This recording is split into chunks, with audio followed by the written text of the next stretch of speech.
Hi guys, good evening. Welcome to the first ever live stream we've done on the Q-Tips YouTube channel.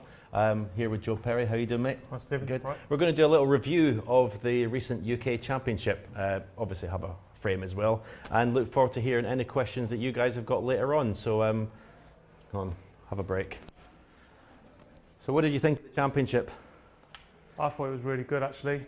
One of the better ones. They always stick out, the Triple Crowns. They always have that little element of extra sort of sauciness, just better, aren't they? Yeah. Crowds are better, venues are better. You must have played at York, obviously. Yeah, played there a few times. I played there, when it was a bit of a circus for a little while. They tried to squeeze everyone in, all 128. It didn't quite work.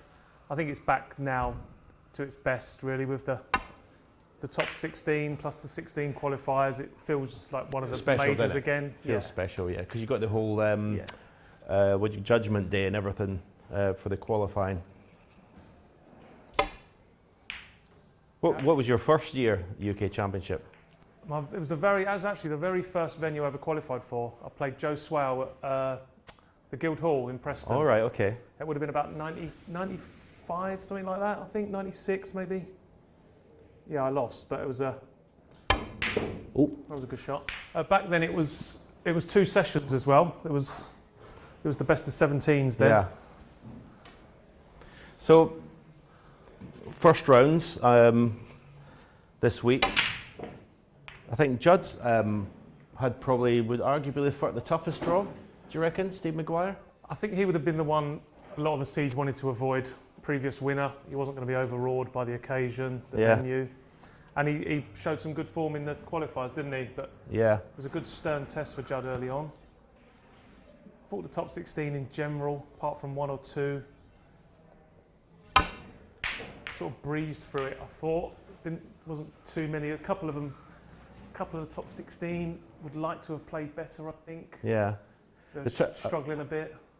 The turning point where the Judd trumped Maguire, because obviously Judd was 3-1 up, and then Maguire got back to 3-3, and then Slategate, the red that he put was it was probably about there, wasn't it? And it ran. And did you see it? And it hit here. Yeah. I mean, I've never seen that ever happen.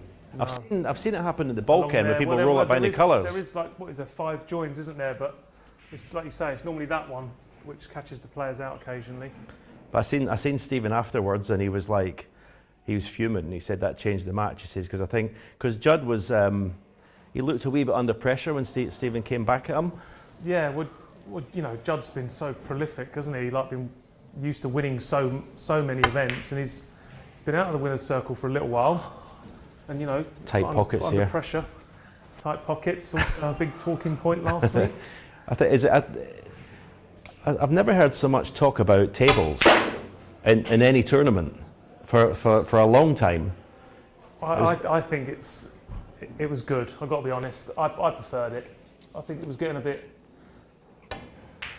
bit silly with how many century breaks were going in tournament after tournament. It was all getting a little bit too easy. Right. Snooker's not easy, is it? It's just meant to be difficult. I've never seen so many blacks off a spot missed. No. It's just incredible. Because if you think, fair enough, when you get the balls along the cushion, okay, it's tight and you maybe refuse them, but how many blacks off a spot have you played in your lifetime? But that's the thing, I think you play them on memory. You know where the middle of the pocket is? I think the players have got a little bit slack, I think. Cause they go in off both knuckles, don't they? Well, they have been. They didn't last week. But they go in off both knuckles. Players just can take a few liberties. Right. Can sort of, don't have to hit the middle of the pocket. But I think if it stays like that going forward, I think it'd be a good thing for the game. Do you think, do you think without, obviously, do you think the Chinese players suffered the most because of the tight pockets? Because in China, the tables the pockets are bigger? Yeah. Do you think they struggled more than, because I remember watching when Sijia Wee played Judd. He was when he missed a couple, he was like the shock on his face that they didn't go in. Yeah. So maybe they're used to playing in slightly bigger pockets over there? And when I was playing, I did go to the academy a couple of times, both academies. Yeah. And the tables were just set up for making big breaks. Right. Nothing was difficult. Right. So yeah, it would have probably caught them up more. I think the final, the final lineup, the players that got through, I don't think that was by chance. I think that they are the more accurate potters. Because Neil was very outspoken with it when he came in the studios. Well, he was loving it. Neil's only been used to playing on my practice table. Well, yeah, I've played it, yeah. And I've always had a tight table. Right. So he's never known any different, really. See, my practice table in Scott was always big. I always wanted the pockets bigger because I didn't want to be in a stage where I'm practicing and I don't fancy taking shots on in practice. Yeah, well, but I understand that if there's, at the end of the day, it's going to. Do you think it's going to make players better? It will make them more accurate. They'll make their cue ball more accurate. You won't be able to leave yourself, difficult balls down cushions all the time because they just don't go in. Enjoy you come here because all I do is pick balls for you when you come here.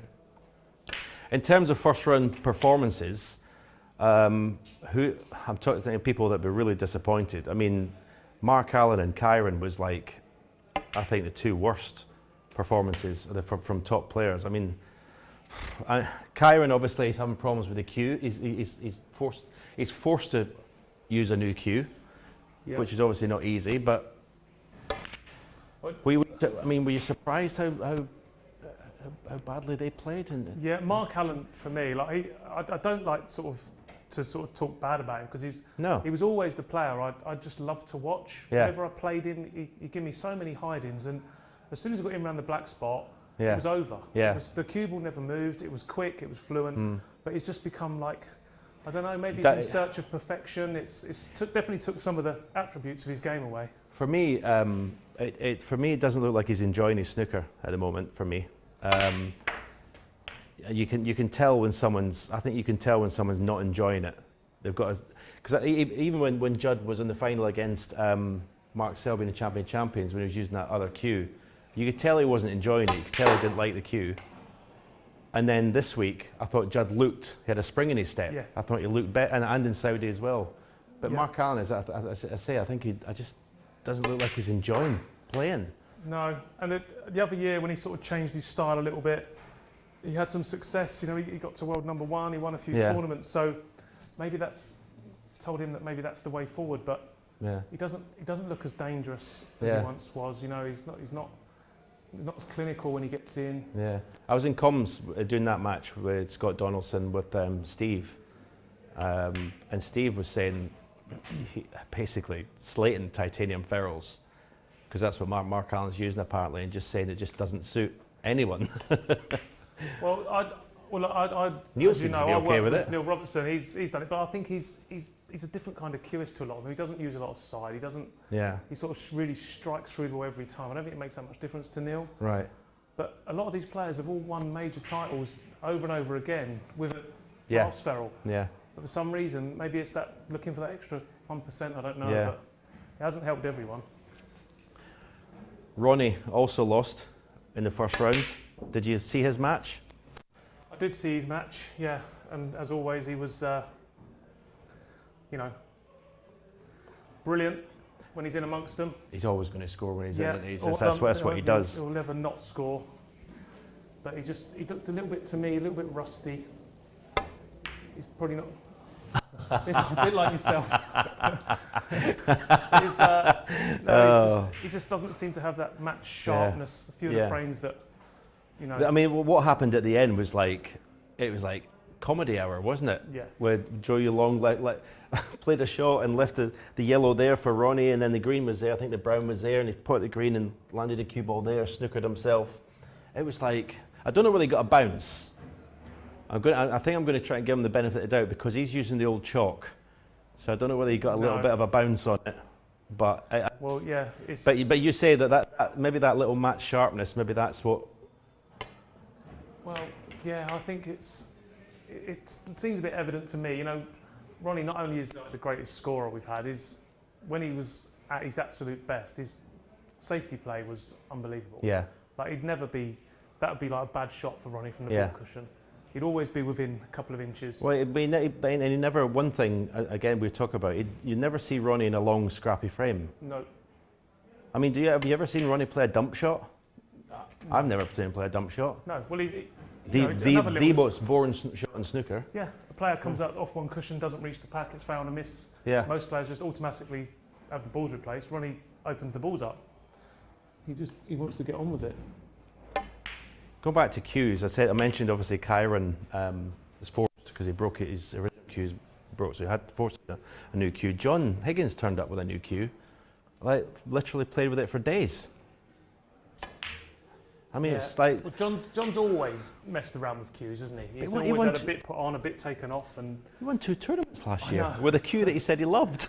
It's not a conversation I sort of don't take any part in, really, because this is my second cue, and I've been playing since I was 9 years old. Yeah. And the only reason I got this one was because John Paris refused to fix my old one again. Yeah. Because it had worn out. So that's me, 2 Yeah, cues. I know. I would only use a new cue if it was forced upon me, if it got... Yeah, it's a different set them up anyway, because I think you won that frame. I won't forget that frame quickly. It seems to be, I mean, obviously I think the cues that have been made, the standard seems to have gone up. Players seem able to chop and change cues quite easily now, or easier than they used to. But there's a only the player knows if the cue's doing what it should do. But like for Judd Trump to change his cue, you watch him, like some of the shots he plays, you can only like dream of playing them, like way beyond my powers of play. And he says like he needs a bit more out of his cue, and like, what more do you need? Right, I have to start concentrating here because you just get ruining me all the time. A dear chance. Neil obviously, he's obviously not going to be happy with the tournament because Neil's only interested in wins, like all the best players are. But I mean, he seemed to be playing well. I mean, he was winning matches comfortably, wasn't he? I mean, I know the final score was Pan Junsu was 6-4, but it was a 6-1 result. Really, that frame was unbelievable. He won 6-1, then the absolute freak of nature. The match carried on, but yeah, up until that point, he'd sort of breezed into the sort of semi-finals. He's got out of that little rut he was in of being bogged down and trying to be too careful. It's just plays now like he... Was he full of confidence? Full of confidence, yeah. Because I mean, he played in this club. He played. I know that means nothing in 900 and that, but I played him, and again, it doesn't mean a lot. But he was cueing so well. I mean, just... Oh, that's the only thing that's going to catch him out really, is if he gets a little bit too confident and starts taking on a few that are not really potable, because he does feel like he can pot anything, and he does most of the time. When we're jumping forward a bit to the semi-final, but when did he decide to do the old cricket bat thing before he played the semi-final? Well, he mentioned it. He mentioned it in the dressing room, and I said I'd give that a second thought if I was you. You're you want the crowd on your side. You're in Yorkshire, the home of cricket, and you're going to start having a pop at them about the Ashes. It's probably not the best thing to do. And he went everything against everything I said and done his own thing. Did you watch the World Champions match when he lost, second round match? I did. I was absolutely enraged in the commentary box. Well, do you think people like Zhao Sing Tong and a lot of the Chinese players have got this sort of... I've got Triple Crown events. Do they know what they are? No, I don't think they do. They're just another tournament. I think they know what they are, but I don't think they view them the same way we would view them. Yeah.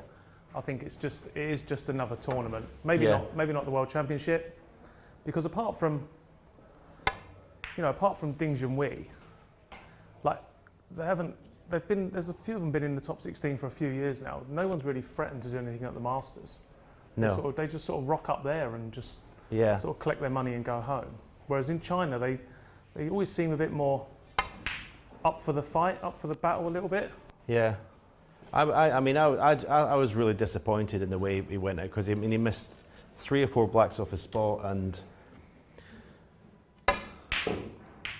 the pinky miss at the end was just comical. I mean, it's pretty much where that cue ball is now, and he hit 6 inches up the cushion. Right in the pocket, yeah. And he was like, in his interview, he was smiling afterwards, and like, and that's what I meant. I don't think. I think that they're a lot of them, their character works against them in that regard. I think they are disappointed, but they don't huff and puff. They don't bang their cue. I don't think they hurt when they lose as much as like, yeah. They definitely don't show it if they do. And then it looks a bit like they don't care, but I'm sure they must care. But I was very surprised at Zhao Xintong because he played all right the week before in Saudi. Yeah. Played very well. Thought that might be. Yeah, and he's won there before. Thought that might be a bit of a lift for him because he's not really lived up to the hype. He definitely hasn't reached the standard of play that he played at the World Championship because he was phenomenal. Not one top player would have gone into the pack there. That's why. No one goes in because you couldn't get on nothing. No one goes into the pack anymore. It's amazing, but the standard of the queue. I mean, some of the breaks were incredible without going into the pack. I mean, I was in commentary saying, "Oh, he's going to go into the pack here." They didn't. And they ended up still making the break. But break building has changed so much. Yeah, it's gone almost going back to the old way of just picking them off.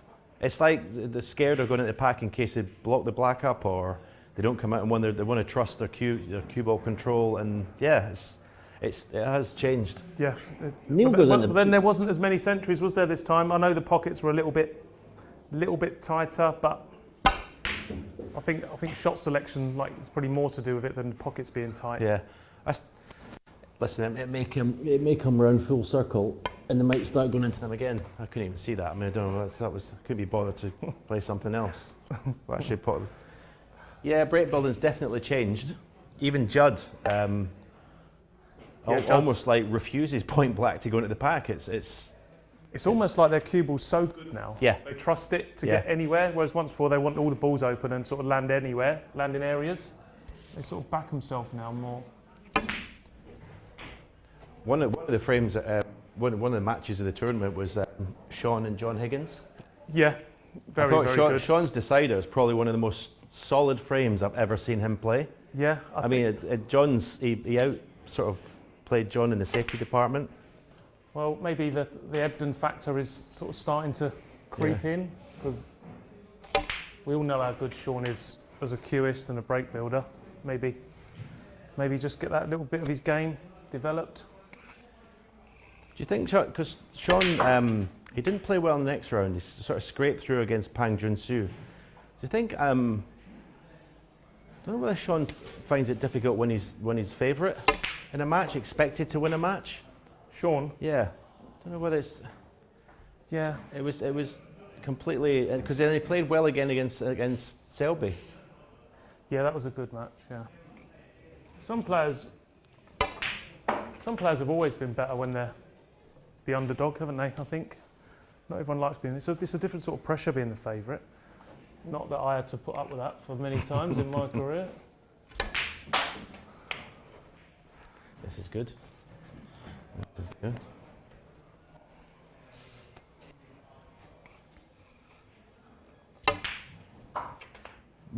Did Neil have a game plan against Judd in the semi, or was it just play his game and? Neil's had the same game plan for quite some time now, trying to get out of the. I think there's no point talking about what he was doing before anymore because that's gone now. But he's just trying to stick to his guns, play on his terms, put his opponents under pressure. You know, he's a very good long potter, so he does put pressure on your safety, gets the balls open. I think he's prepared to take the risk of losing a couple of frames by being aggressive. Yeah. A bit like a football manager prepared to win 4-3 rather than 1-0. Because I said before on the TV, arguably Judd was probably, shot choice was probably not as aggressive as Neil's now. Yeah, I'd agree with that. What do you think? Did you think Judd was pretty back to his best almost or not? I thought he was just still I'll be honest, I thought a wee bit off. Yeah, no, he's not quite at his best yet. Yeah. No. I don't think the confidence is quite there. It's quite interesting. He admitted that he's under pressure. He doesn't feel as confident now, deciders and when people get close to him, and that's what happened actually. Yeah, I thought the best he played in the whole tournament was in the semi-final. I thought he played really well. He took his chances well. But yeah, he doesn't seem to have that air of confidence, invincibility that he had a little while ago. I'm going to see if we've got any, before we get on to talk about the final, and see if we've got any questions from the viewers. A question not so much about the UK, got a question from at Wish. Who's a dark horse for the Masters? Who would you say are dark horses in the Masters? Dark horse has got to be someone who's not ranked in the top sort of 5, 6 in the world, isn't it? Someone who's not won it before, maybe. Right. So. Yeah, because I mean, Zhao Guodong's been winning a few tournaments, but he seems to have just dropped off. And like I said before about the Masters and the Chinese players, they don't seem to sort of deal with the intensity of the whole occasion. I mean, it's a strange one, but is Ronnie a dark horse for the Masters? Well, he's dropped outside he's won it 8. I mean, he's won it 8 times. It's like his backyard. But yeah, I mean, he's dropped outside the top 8 for the first time in quite some time. So he can't be a dark horse. I suppose someone Wu Yiza, but again, I just can't see him dealing with the whole jamboree of the Masters. I just think it'll be too much for him first time. He's hugely talented. I don't think his cue ball's ready to be winning. I mean, you don't know any one event, but his cue ball control needs a little. I'm trying here. I'm concentrating. I'm going to try here. See how close I get.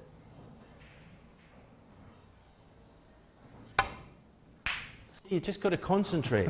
You just got to concentrate. You put yourself so under it there and produced. Yeah, no, the Masters will be interesting this year, I think. But there's some great first round matches. Obviously, the pick of the round is Neil against Ronnie, isn't it? You know, I think they've played in big finals. Yeah. That'll be some game. Yeah, well, Neil versus Ronnie in the first round.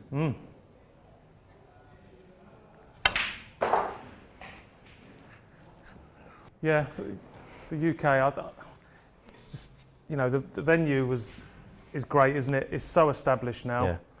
I think World Snooker are doing a great job, I think, at the moment. But that's been there for quite some time. It's in the same week in the calendar. The crowds know when it's going to be there, can plan their year around it. Well, absolutely. I mean, it's not rocket science that the 3 Triple Crowns, everyone knows when and where they are. So they're always well supported. Yeah. I guess so much right-hand side on there.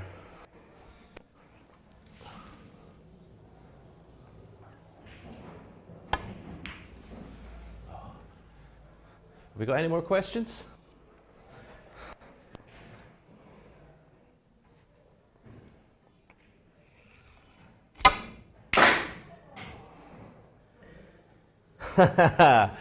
Neil's watching. Is he? What did Joe Perry think of my cue ball control when I first came to Cambridge? It was in your words, Stephen, it was on a lasso. He didn't have any cue ball control. He was just an out-and-out potter.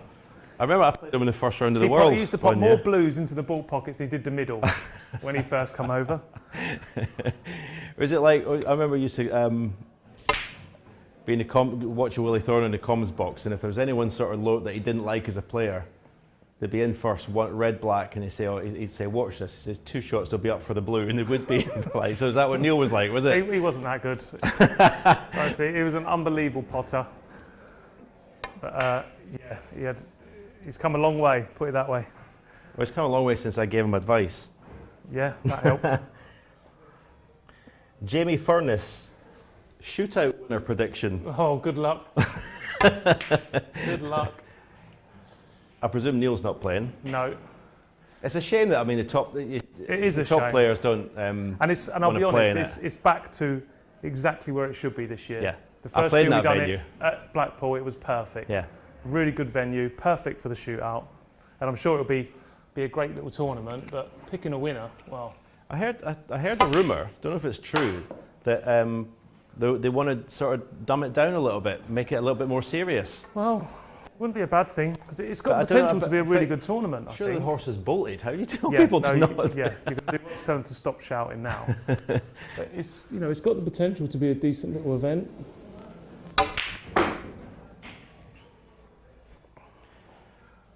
It'll be someone that can hold their nerve.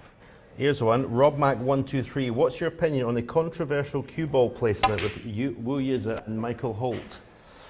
Well, yeah, that is a controversial talking point, but it's not nice, is it? It's not nice to see. I've always been, if ever I've been in that position, I've sort of made the situation harder for myself, not easier, just to take away any doubt whatsoever. I think Wu Yiza's a bit innocent, and I think he just went with, he thought, the referee's put it there, so that's where I play it. Basically trusting the referee. Yeah. I might be being naive in that, but I think that's what he's done. Well, I think Michael. And then Michael should have checked and said, he should have just stopped him from playing his shot. If he was that confident that he wasn't back in the right place, he should have stopped him playing his shot. But ultimately, the onus is on the player. At the end of the day, only one person knows if that was back in the right place or not. Yeah. I'm going to. We're going to talk about the final, but I'm going to jump forward here. Just as we're on about controversies, I thought it's a good time to say the free ball gate. Yeah. In the final with Mark Selby. My opinion is Mark Selby should never have got out of his seat. It's up to the referee and to sort it out, surely. Well, once Mark gets out of his seat, he has to agree with Judd. He has nowhere to go. No. He's in a no-win situation. Even if it's glaring, he can't. No. In the old days, if you had like Len Ganley or John Williams refereeing, they wouldn't even let you come out your seat. No. It's their decision. And they say, right, it's my decision, son. Go and sit down. Yeah. It's a free ball. Yeah, I think, Judd's quite within his right to ask the referee to put the ball up and take a second look. But once the referee does that and he's still confident it's a free ball, then that's the end of the situation. Yeah. Referee should have the final say. But. Yeah, Mark Selby was in a no-win situation as soon as he got out of his seat.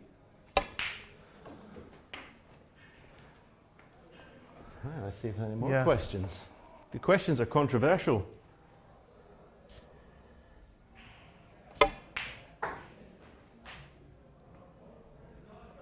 Emily is asking, could someone overtake Judd as world number one in the next few years?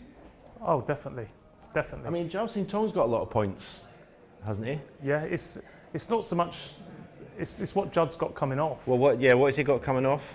Well, he's got when Saudi comes round again, he's got the $500,000 coming off because he won it the first time. Yeah. So I think once that comes off, I think then it's going to be pretty close again then. Okay. Kyron is up there at the moment. He's not backing up his real strong couple of years. Well, Neil's got a load of points. Neil's flying. Plus he's got 2 years where he didn't really do much, which is how you sort of challenge the guys at the top. Right. Selby's been very consistent. So the answer to the question is yes, he definitely can be removed. Whether he will or not, I don't know, but he can be.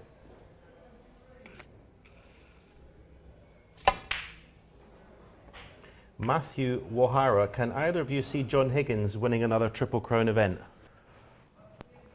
I want to say yes, because I think John's incredible. But it's got to be the next 5 years, you reckon? Oh, I'd say less than that. Less than that. Like he's 50 now.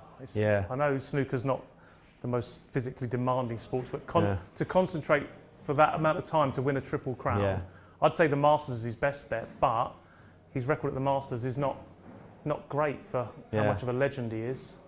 Williams was in the studio with me last week, and Hazel was obviously asking about class of '92 and everything, and he says that if you watch the three of us, we all missed so many easy balls we didn't used to miss. Ronnie, John, me. Williams says I can laugh it off, which obviously he's different, Mark. He said I don't know whether the other two can laugh it off as much as I can, but he says if you watch Ronnie, he misses balls now. You don't expect him to miss. And I think it gets to the stage where once you can sort of like accept, Mark Williams obviously accepted that occasionally he's going to get his cue out of his case and it's going to be horrendous. Yeah. So he can still perform from time to time. Most of the time. But until you can sort of accept that your best has gone, I think it's going to be difficult.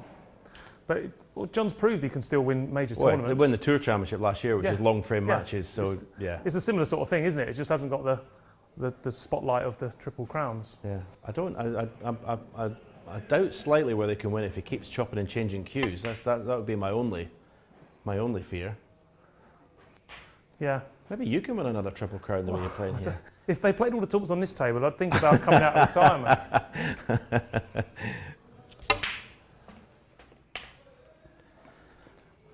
Yeah, I think the Worlds, I'd love to see one of them win the Worlds again, but you know better than anyone. It's such a tough mental challenge, isn't it, that amount of time?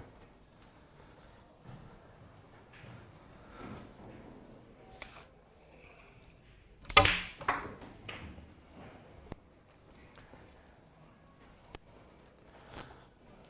I think I've had enough of these frames now. I think we're going to. Did you watch the shots of the tournament? I did. Yeah. There's. I think I need to get involved in the selection process on the shots of the tournament. I think we're going to have a look. Finish your break. I think we're going to have a look. We're going to play a couple, 3 or 4 of the shots of the championship, which you might be able to pull off. I mean, for me, it might be more like a comedy hour. So yeah, shall we set them up?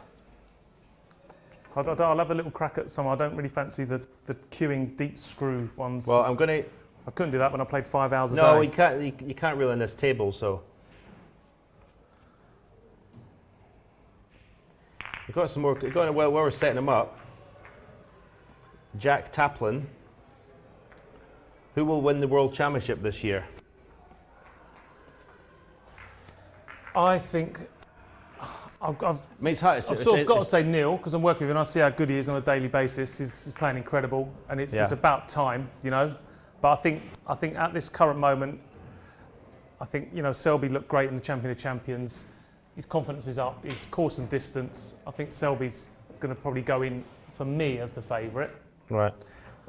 I'm just looking at pictures because we've got the. We're obviously not allowed to show the footage, but we've got the stills. Which shot do you fancy playing? We've got, so there's Barry Hawkins. I don't know if you guys have seen these on BBC. So Barry Hawkins snooker escape. So Judd Trump blue to get down in the red. I'm going to take that one because I think I might be able to do that one. Ronnie O'Sullivan cut into the middle. Mark Selby blue round the angles. Yeah, I can do that. Should we do that one? I can do that. Okay. So. I don't know where it's about there, do you reckon?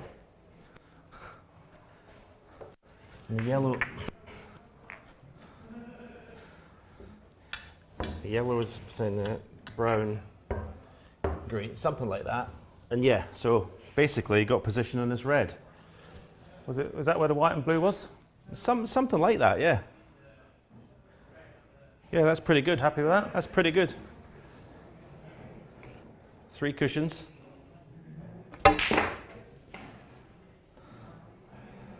Nowhere near. I think the red was further down the table. I'm going to give it a go. Oh, you moved the red now. Cleverly.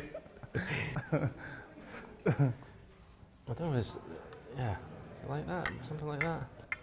Yeah, the green was a bit nearer the cushion. Was it? Yeah.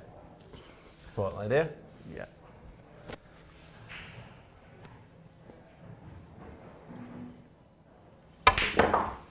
Oh, that's a mile off.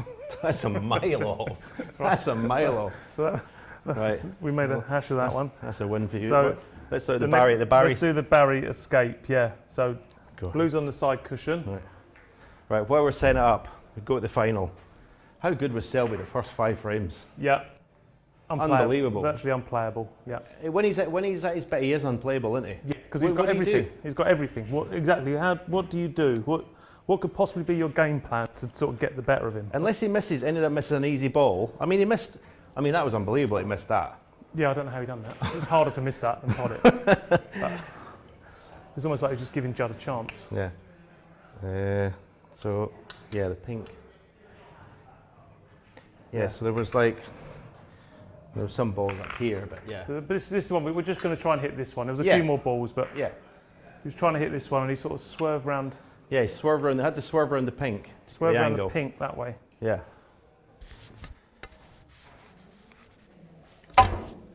That's not hard enough, surely.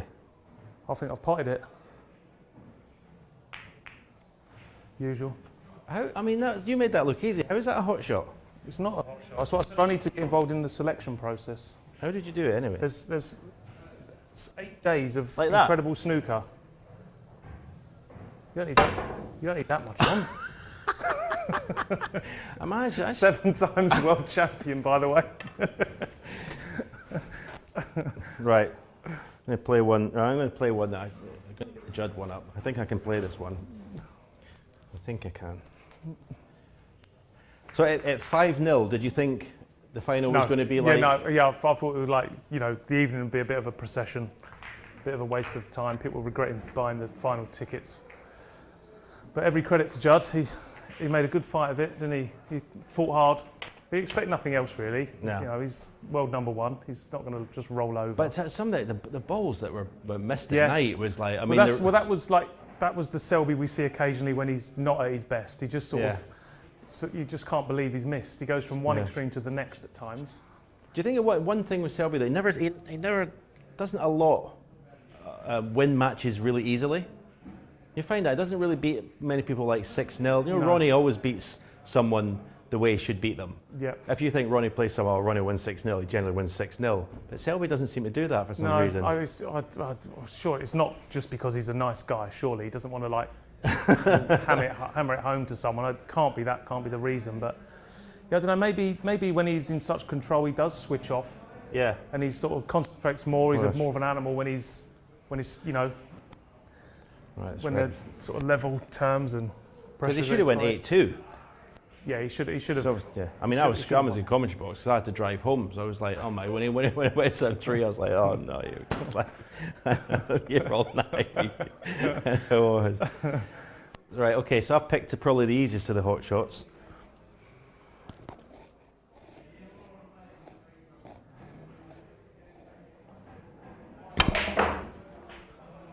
Oh, I didn't get any side on. Beautiful. Nice shot. Now, I know you didn't hit that very well, right? But oh, cheers. We're part-timers these days. But how is this a hot shot?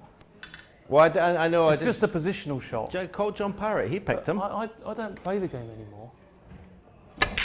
If I don't get on that, I want my head testing. Right, this is the last one. Let's do Ronnie's because Ronnie's is. So there you go. It's a bit of a trick shot. Cut in the middle. Bit of a flare shot in it. JT is asking, will Ronnie play in the Masters, do you think? Well, he is playing. He is playing, yeah. He requested to play late, I think. So, yeah, I think he's playing Neil on Wednesday?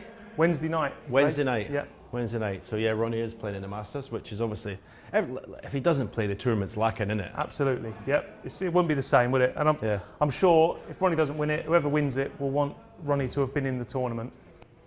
It's right, I'm just sitting. So the pink was about. Was it pink? It was further away. So the pink was about there. Cue ball was about there, and the reds were. He just ran into him, didn't he? Yeah. So yeah, just run.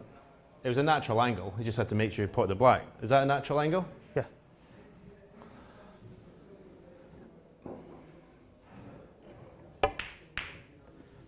I mean, are they actually hot shots or just average shots? Is this the best average shots of the championship? Oh. Is there any more questions coming in?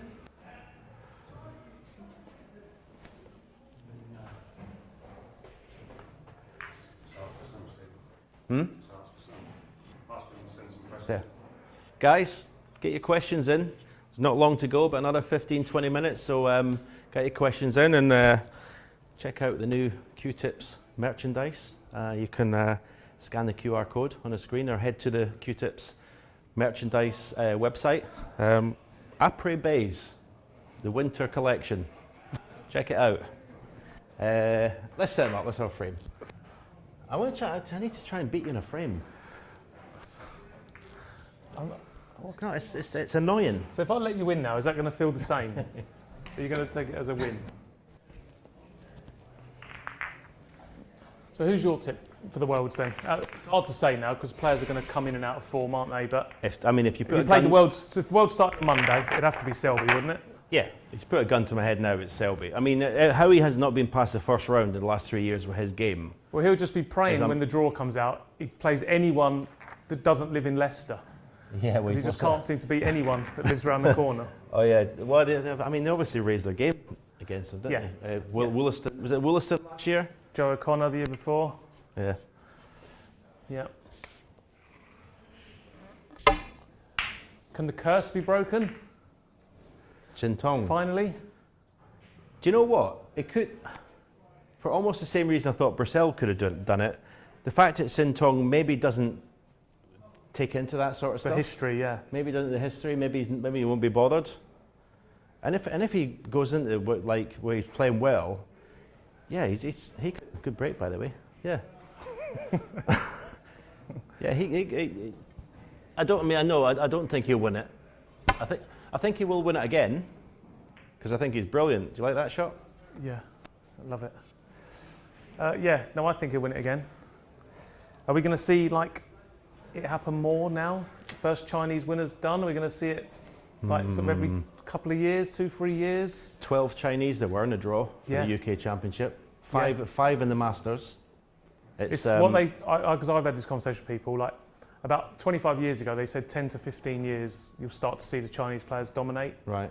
I always said that was a bit too soon. Right. But like we're 25 years on now, and it's just starting to happen. They're getting big numbers in the top 64, top 32, top 16. There's Chinese players winning. Well, how many tournaments a year are Chinese players winning now? Yeah. Okay, maybe not the Triple Crowns and not the biggest ones, apart from Shintong, obviously world champion. But yeah, I'm surprised Joe Yulong hasn't won a tournament. Yeah, because he was one of the original ones that come through after Ding. There was Yan Bingtao, Zhao Xintong, and Zhu Yulong. Oh, what a strike! What a strike! Yeah, he's the only one that hasn't won, but he's just been sort of beat comfortably in a few finals, isn't he? In a matter of time. Oh my God! Wu Yiza, I know he's recency bias. He just won out in China, but he looks like he's got the game and he's got the hair. He's definitely got the hair. Hair. I'm definitely jealous of the hair. It's the greatest hair ever seen in snooker. But I think he's got that sort of way about him. Looks like he could win regular. Ugh. Pink go? No.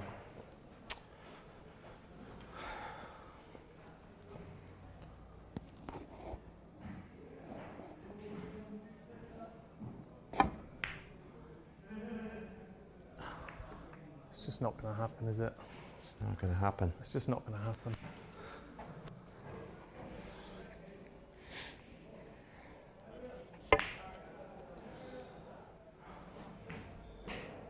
Here we go again. Mark's break in the final frame was absolutely phenomenal, wasn't it? Yeah. I mean, the break-off is so important. It doesn't get enough. People don't give it enough care, I don't think. But the break he made to win it. I mean, he only had black and yellow to play for. Do you not think that helped? Oh no, I said in commentary, I said the fact that he had to work for it maybe took a little bit of pressure off. Yeah, and the frame before, it's like, oh, well, I have to win it here. Yeah. But here you're like, oh, just play one. I think the other thing as well, like, had he missed, the pressure of missing wasn't so great because he wasn't going to lose the frame if he missed. Yeah. Well, you wouldn't have thought so. Yeah, and it wasn't a thing with obviously. If the balls are everywhere and if you miss a black off the spot, you've done the game. Yeah. There's more pressure on that. I think. Yeah. It was still a phenomenal break. Yeah, the first frame and the last frame, we do the breaks of the tournament.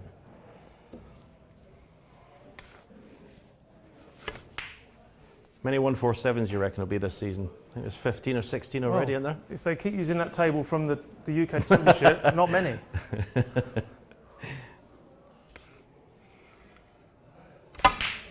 I don't know what the century count was, but it must have been way down. Seemed like it was way down. I think it was nice. Well, I mean, you only have to look at like the players that got to the semi-finals. They'd only made like a couple each. Yeah, kind of Neil made 2 to the semi-final, which is, Sean hadn't made any. Yeah, well there you go. It shouldn't make that much difference, should it? But clearly does. What is maybe like talking out of school, but what does Neil talk about when regards the World Championship? Why? He doesn't really talk about it. No. No. It must not bother. Bother's not the right word. No. You know, but he knows he's, for all the things he's won in the game. You know, if he finishes with one world title, I don't think he'll be too pleased with that. Yeah. Is it Triple Crowns that really get him going now? The biggest I think events. now they've won so much. Yeah. You know, they obviously winning. Everyone loves winning, and they love to win. But I think there's a different for them now. Like winning a Masters is different to winning like a Saudi Invitational or something. I think for me, when I was at the top of the game, I always wanted to win the ones where the other top players were involved. Yeah. So like them, as you say, that Saudi one, the Masters, and obviously.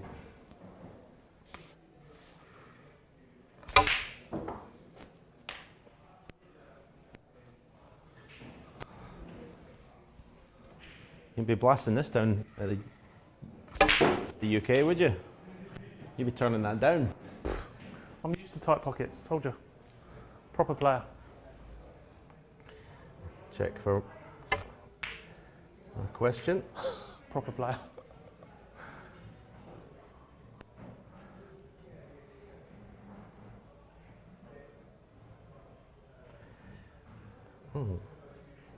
James Roche is asking, a Williams and Higgins final, who wins?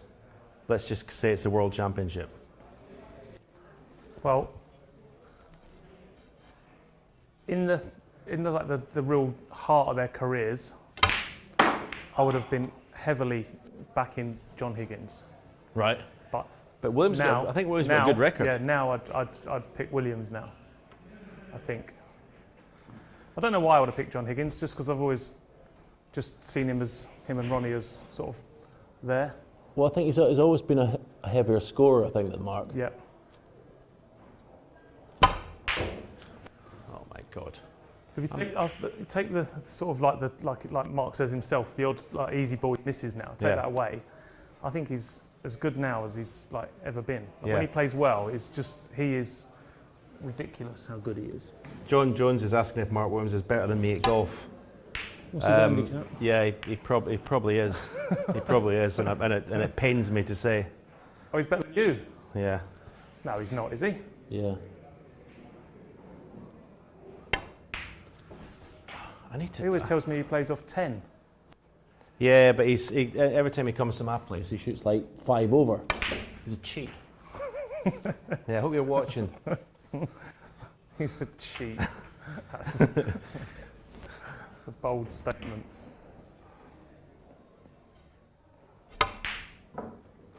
That wouldn't have gone in last week. Do you know what? The first one I knew I was potting at because my cue was in the middle of my chin. Sometimes I'm playing shots, my cue's here. Why is he getting? I mean, it's never been there my whole life. I mean, Excuses. see, middle of the chin, can't miss. I was just playing an exhibition shot.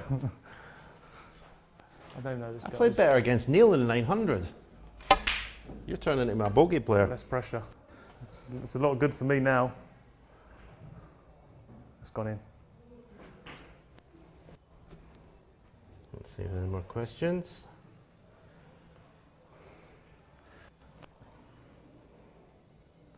Nope. Oh, amazing again. Ashley Martin, what is Joe Perry's least favourite shot on a snooker table? Deep screw. Is it? Deep screw. Could never been able to do it. How could, but you can't- address the cue ball so I low. don't think I hit there though. I think I come up. I must do because I can't Like Jimmy. I can't play a deep This is screw. like the green that Joey Long potted against Ronnie. There you go. I mean, that's about as good as you can hit it. Yeah, it is. Yeah, I can't. Never been able to screw the ball back. Really? Yeah. That's If interesting. I'm in close, I'm okay, but over distance, I can't do it. Dr. Miscellaneous says you should make a comeback. Thank you. It's easy when there's no pressure on. Charlie Bean is asking, does snooker need a Luke Littler? I think it does. Yeah, but where's he going to come from though? Snooker's so hard. Well, I mean, snooker is so hard to get good at that age. Well, the Polish kid, 14, is he good? He's good, but he's not going to be threatening anytime soon to win tournaments. And the guy that Sean Murphy played in China, he looked good. 14-year-old, but we've seen them all before. I played Wu Yuzha when he was 14, and I said, this kid's good. Yeah. And what age is he now? Yeah. It's like 8 years ago, 9 years ago. I know. This it takes such a long time to get good. I'm going to show you the shot I hated. Stun for the black. I absolutely hated that shot. Honestly, I would play it and I'd drop it in and rather leave myself there than come up here. I think it's a horrible shot. It should be comfortable on this table. It's not the pockets. Well, that was actually all right, but that's a shot I didn't like. No, I honestly didn't like that one. James Bryant's asking, who's got the best walkout song? I think Maguire. No, well, unfortunately, he doesn't get on TV enough. Right. Rob Milkins. Oh, yeah. I'm a cider drinker is the best one by far. And he's got the best walk. And he's just got everything's the best. Unfortunately, he's not on telly enough. Neil's one was good at the York because it was a longer walk, so he got more. Hold my hand up for that one. He used to have the Game of Thrones tune. That was a bit like it was quite dramatic, but not so much in that. AC/DC, you can't go wrong with AC/DC. What would be your favourite shot? Shot you're most comfortable with? Roll up behind the baulk colour. I used to love rolling up behind the baulk colour. I don't know really. I was always, obviously I didn't make like hundreds and hundreds of centuries. But I always felt I had like quite a good touch, around the balls, little cannons and stuff. Yeah. I did. So in Saudi, I asked the players their favourite and least favourite shots, and Murphy gave me. It was so weird because he gave me a shot that he hated, and I'm not talking out of school because it's been on the channel. So basically, it's that shot like that. Topping that red in with topspin hard. You see, I thought that would be absolutely lovely for him. I know. And then so I commentated him in Saudi and he missed it. And he said he always missed it thin and he missed it thin. I couldn't believe it. What, really hard to get? Yeah, power, yeah. So as if you're like powering through the reds. Yeah, that's not a... It's surprising for him because it's effortless when he has to hit the ball hard. Can you guess what, or did you see it, Neil's one? Did you see it? No. Guess what Neil's favourite shot is? Long blue, probably. No, it's the long, slow roll. Oh, off the when. Yeah. If the white red's about there. Yeah, if there's a red around to drop it in for the black. He used to torture me. I used to try so hard what to cover the wing red there. Yeah. And he would just roll that one in. The one that comes up to about there. Yeah. But can you tell me the reason why it's his favourite shot? It probably just annoys his opponent. Exactly. Yeah. That's him all over. Yeah. That's his exact words. Yeah, it would do. Yeah. It's because he's got it from me. He used to annoy me. I would go out of my way to cover that red. I'd put an extra bit of gear on it to get it over there, and I'd think, right, got ya, and he'd roll that in. Every time. Right, any more questions, guys?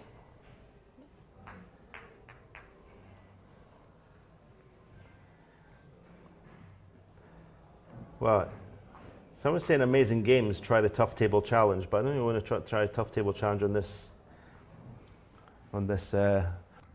table because it's a bit heavy, isn't it? It's a bit heavy. Yeah. What shall we do? Whatever you want. Shall we do a lineup and play alternate shots for a laugh? A lineup? And see if we can clear up alternate shots. Yeah, what are you doing? Colours or reds? I don't know what's the easiest. Well, reds. No, you go colours. I go colours. Yeah. The many reds below the if you did this, how many reds below the black? I used to have 3. I don't see the point in having 4. No, yeah. Oh, 3, yeah. So last chance, guys, get your questions in.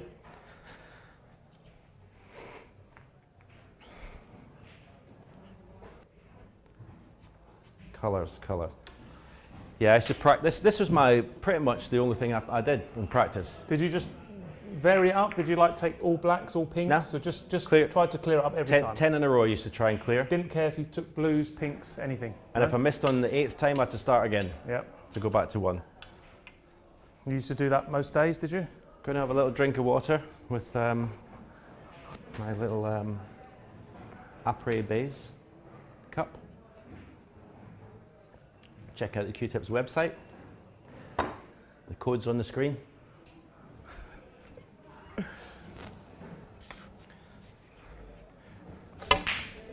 Right, I've got to like. So you would do this most days, would you? This would be my Try thing. and Yeah. do the 10.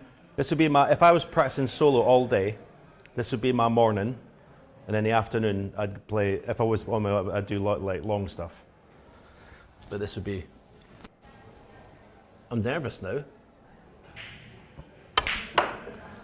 They got all different kinds of routines and that now, and some of them they look good and whatever, but they're a It's bit too much. unnecessary. Yeah. Although I will say that break building and bigger breaks is more prevalent now, and I think because of it. I think the because there's a routines lot. have helped that. Yeah. Yeah. Especially the amount of 147 people make. But I do think the most important thing is clearing up, because if I did it 10 in a row, and like for practicing 2 or 3 weeks, concentration as well. yeah, and you get to a tournament, some guy lets you in the first frame. What do? You clear up. Yeah. And I think if you don't have goals in practice, you switch off. Yeah. And you can't afford to switch off. You can't afford to miss an easy ball. Left you awkward already. Yeah, that's nice. Thank you. What? I'm concentrating so hard on making the pot. Was you, was you okay nudging balls off spots? Yeah, yeah. You don't mind? Well, you can do that in a match, can you? It's all Yeah. about clearing up.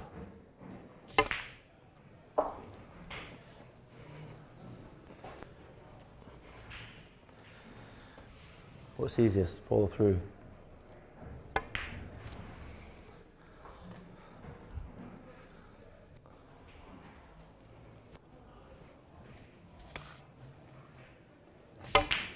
What percentage of your practice was solo? I sort of like to mix it, sort of 3 days a week. If I played a 5-day week, probably 3 would be solo, doing this sort of stuff. And then, or sometimes like, I'd play in the morning till like lunchtime, and then me and Neil would have a set in the afternoon. Right. But if some of the other boys used to come down, like Barry and Jerry, Mark Davis, Yeah. I'd just play them all day, like 3 best of 9s or something.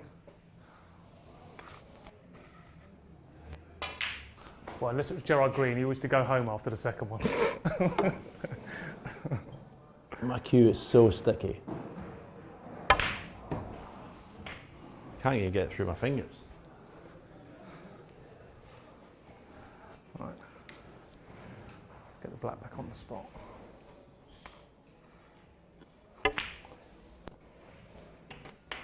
Are you going to play in the seniors this year? I see Mark No. Williams is playing. I can't believe that. No, nor can I. I quit the tour to try and nick a few seniors tours. And they're all playing. Incredible. I honestly can't believe he's playing. I said, what if you get to like the semi-final of the main one? He said, you're going to hang around in Sheffield for another week. Yeah, I know. But he's actually donating all the money. Yeah, no, I wins see that's to a lovely, hospice, lovely which thing is very to do, cool. yeah.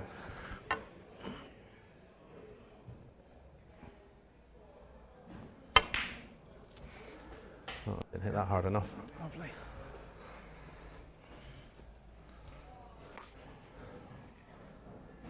I just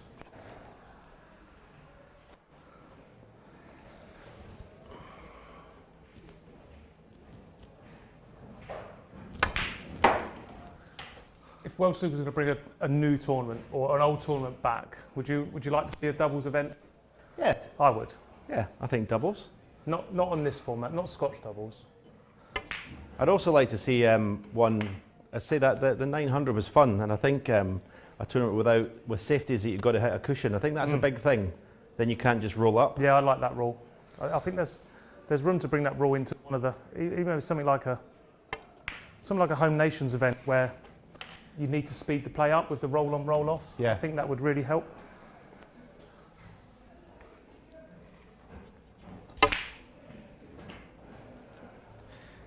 Okay, we've got another question.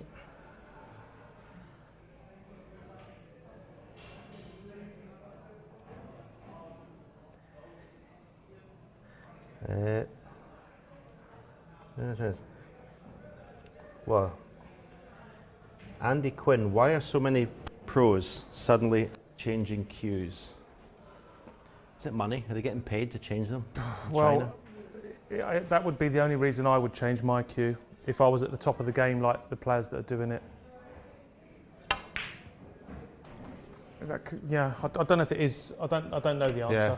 Maybe they're looking for that extra 1%. Maybe, I don't know. I think it's almost like golf, isn't it? You just want to find something. I think, and I think also a lot of the guys, they want something to. Oh, yes, you're the one that's ruined it, not me. Yes.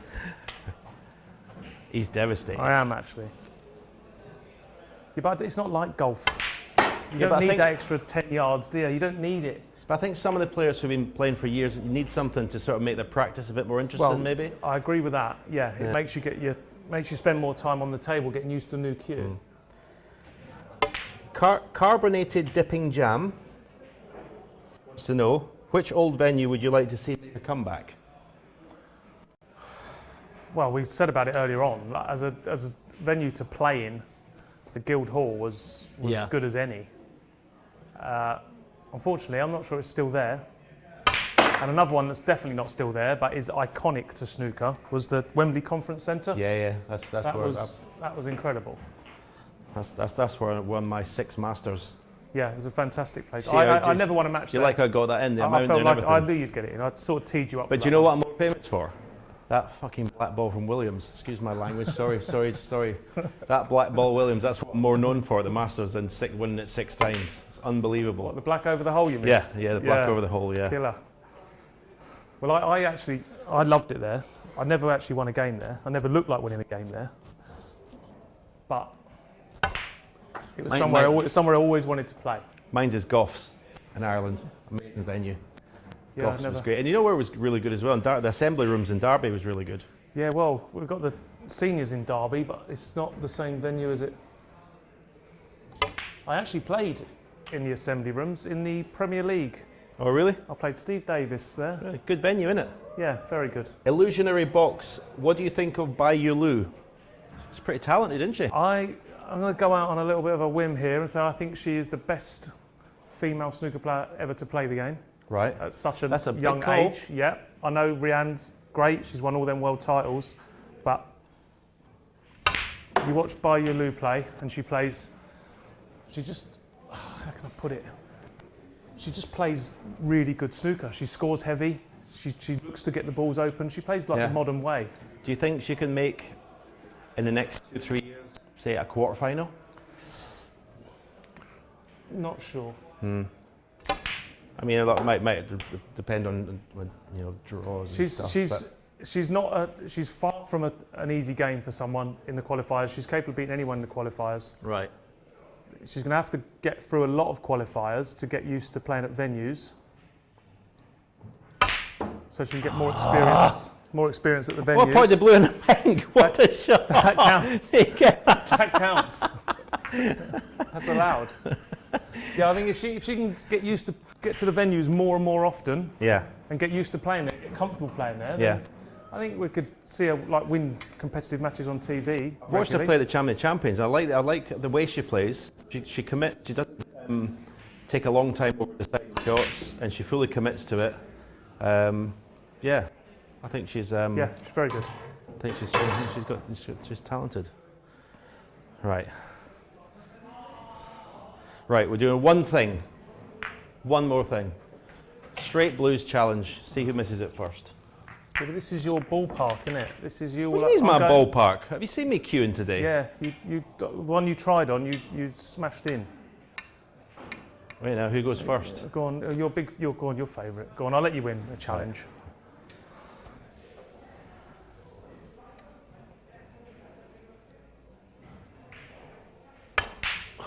See, this is your shot.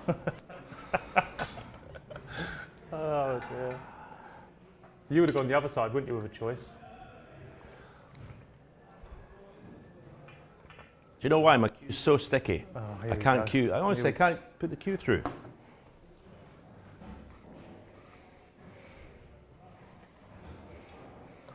Please pod it. I think we'll call it a day. Cheers, mate. Thank you. Guys, I hope you enjoyed that. Yeah, great to have Joe's opinion on the UK Championship and everything. Yeah, really enjoyed it. Hope you enjoyed it. Obviously, leave any comments in the box. And yeah, look forward to doing it again sometime. And leave any questions, we'll get back to you. Cheers, guys. Okay. Yeah? Nice.